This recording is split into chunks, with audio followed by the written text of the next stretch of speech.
I think it's fair to say that if you grew up on animation, like me or many other kids, or you just enjoy animation in general, we are all aware of the juggernaut that is Disney.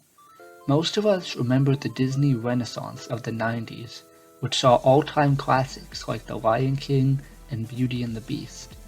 And then we have the modern Disney movies that will go on to become classics, like Moana and Tangled. Even though we've had a few recent falters, Disney is usually held to a higher standard when it comes to their feature-length films, ever since the boom of the Renaissance in the 90s. But if we look back before the Renaissance era, Disney's reputation is a bit shakier. Now, they weren't bad by any means. There was lots of classics that came from a pre-90s Disney, and some people remember it just as fondly as the masterpieces that came after.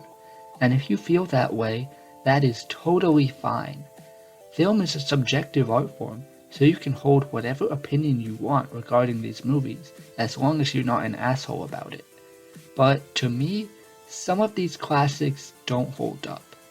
Whether that be because of runtimes that are barely over an hour, less of a focus on story, or, well, racism, these movies, while not all bad, are hard to compare to some of Disney's best, which came after these movies. But I've been revisiting some of these classics, and while I haven't seen everything, there was one that stuck out to me as a movie that still holds up as a classic, and I knew I wanted to make a video on it. That was Sleeping Beauty. Now you're probably thinking, Sleeping Beauty, that movie is so simple and cliche.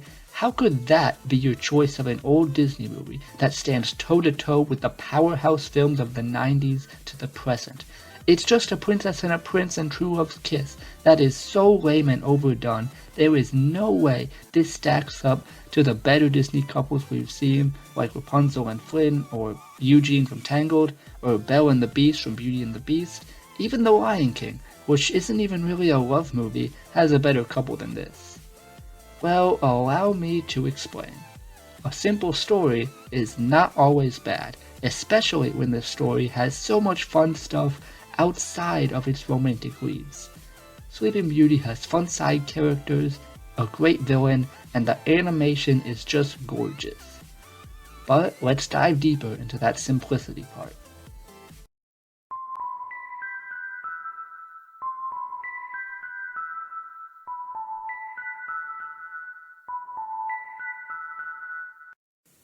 We all know the trope of old Disney movies. That's part of the reason many of them are looked down upon compared to their successors. The trope of the princess and the prince, who barely know each other, getting married after a day, sometimes with one of them having to wake the other from sleep with true love's kiss and all that. It's Cinderella, it's Snow White, it's Sleeping Beauty. We've seen modern Disney poke fun at this trope like they do in Frozen. But Sleeping Beauty's still better than Frozen, so shut up, Elsa. Yes, this trope is tired and lame, and I'm not gonna sit here and act like Phillip and Aurora are some perfect couple, but a good musical number can do a lot of convincing. Going back to Frozen, we all think Hans' twist villain was stupid, right? I mean, we know Hans doesn't end up being Anna's true love because they just met, but some of us are convinced because we get a really good song out of it. And in Sleeping Beauty, we get a really good song. Once Upon a Dream is so underrated in terms of Disney songs.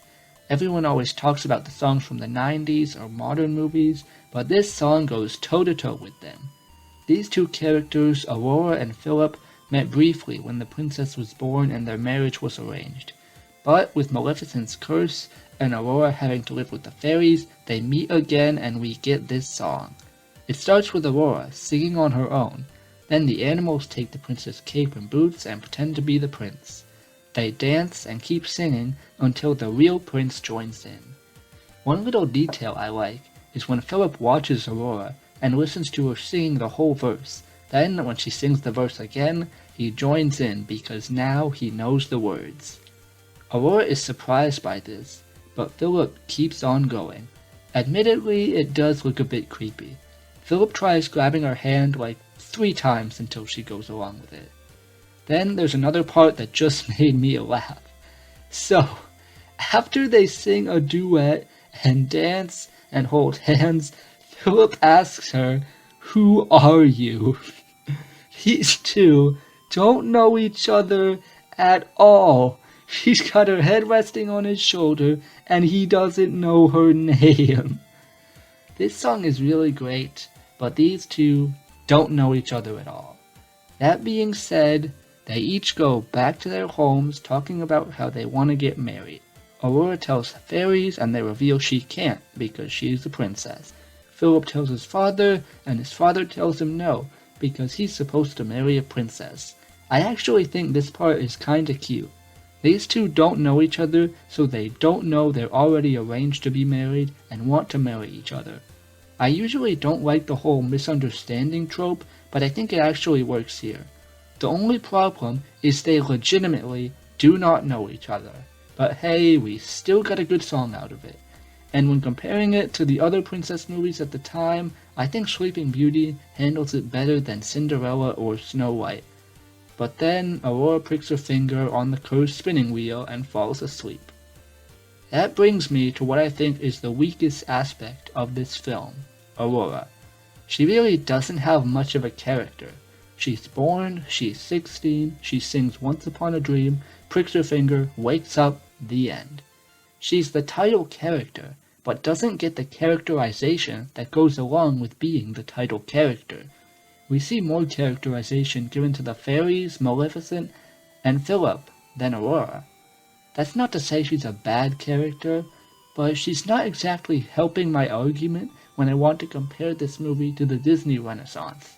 But hey, at least the other characters are. Let's talk about them.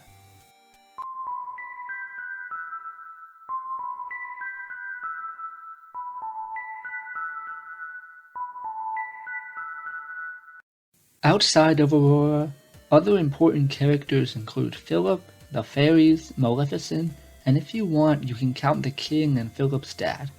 But while Aurora is the title character, I wouldn't call her the hero of this story. She is more like the crux of the story. She is what our heroes are trying to save. This is why her character is a bit flat. She gets a bit of characterization, but most of that is just her singing about Philip. And yes, the song slaps and it establishes her wants, but there isn't much to set her apart from your typical old Disney princess. She wants love and has some animals and all that. Even though these aren't nearly as bad as Cinderella's mice, since these animals are actually cute and don't get a musical number, it's still stereotypical Disney princess stuff.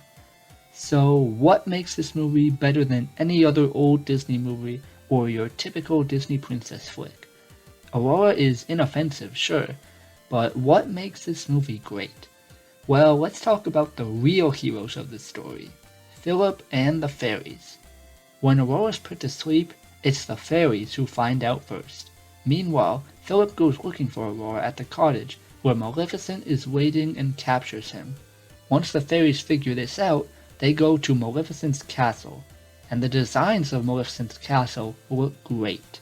The gargoyles, the green haze, the crow, the chanting, it all sets the scene of pure evil. When the Fairies free the prince, we get a really fun action sequence as they break out from the castle. Now, with the prince at the lead, our heroes are ready for a final showdown with our villain.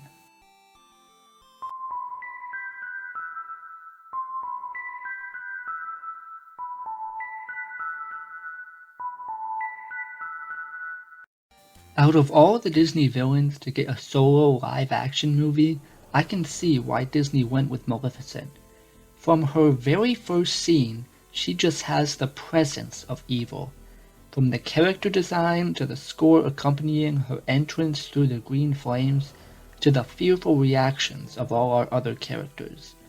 Everyone knows how evil Maleficent is, and that evil does not waver as she curses the newborn Princess Aurora to prick her finger on the spinning wheel on her 16th birthday and sleep forever. Throughout this whole scene, Maleficent is cool and calm, even in a room full of enemies, before giving the iconic curse. We don't see Maleficent again until the curse takes hold and Phillip is captured. The scene at her castle is great. The design and action is fun and excellently sets the tone for the climax of the movie. And the climax gets even better.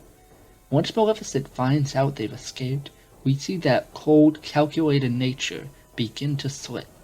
She puts up a wall of thorns between the prince and the castle, and as proof that the calculated mask has slipped to reveal an evil, unhinged character, as a last resort, Maleficent turns herself into the creature embodying evil and unhinged. She turns herself into a giant fire-breathing dragon. This final fight is really fun. It's not Kung Fu Panda level action, but the animation is fluid and vibrant. I love the design of the dragon, with its large body, snapping jaws, and the signature green flames. But with the help of the fairies, after a great fight scene, Phillip plunges his sword through the dragon's heart and slays the evil Maleficent. Then, with true love's kiss, he saves Aurora.